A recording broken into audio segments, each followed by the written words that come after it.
கள்ளக்குறிச்சி மாவட்டத்தில் வடகிழக்கு பருவமழை தொடர்ந்து பெய்து வருவதால் சங்கராபுரம் மற்றும் அதன் சுற்று வட்டார பகுதியில் தொடர்ந்து பெய்து வரும் கனமழையினால் மணிமுக்தாரில் ஏற்பட்ட வெள்ளப்பெருக்கினால் தியாகராஜபுரம், குளத்தூர், பூட்டை, செம்பராம்பட்டு, அரசம்பட்டு உள்ளிட்ட பல்வேறு கிராமங்களில் நடவு செய்து 5 நாட்களே ஆன நெற்பயிர்கள் நீரில் மூழ்கியதால் விவசாயிகள் வேதனையடைந்து வருகின்றனர்.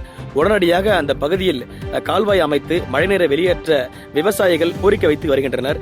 மேலும் இந்த ஆண்டு விவசாயத்தின் துவக்கத்திலேயே தண்ணீரில் நெற்பயிர்கள் மூழ்கியதால் விவசாயிகள் கவலையடைந்துள்ளனர்.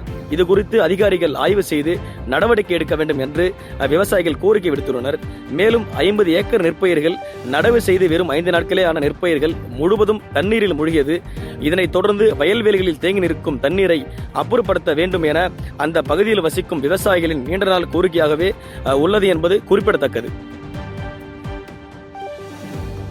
செய்திகளை உடனுக்குடன் தெரிந்து கொள்ள கீழ்கண்ட கேபிள் மற்றும் டிடிஎச் நெட்வொர்க்குகளில் எம்நாடு செய்தி தொலைக்காட்சியை காணுங்கள். பாதகம் செய்பவரை கண்டால் நாம் பயம் கொள்ளலாகாது பாப்பா. மோதி மிதித்துவிடு பாப்பா, அவர் முகத்தில் உமிழ்ந்துவிடு பாப்பா. அண்மை செய்திகளை உடனுக்குடன் தெரிந்து கொள்ள இணைந்திருங்கள் எம்நாடு தொலைக்காட்சியுடன்.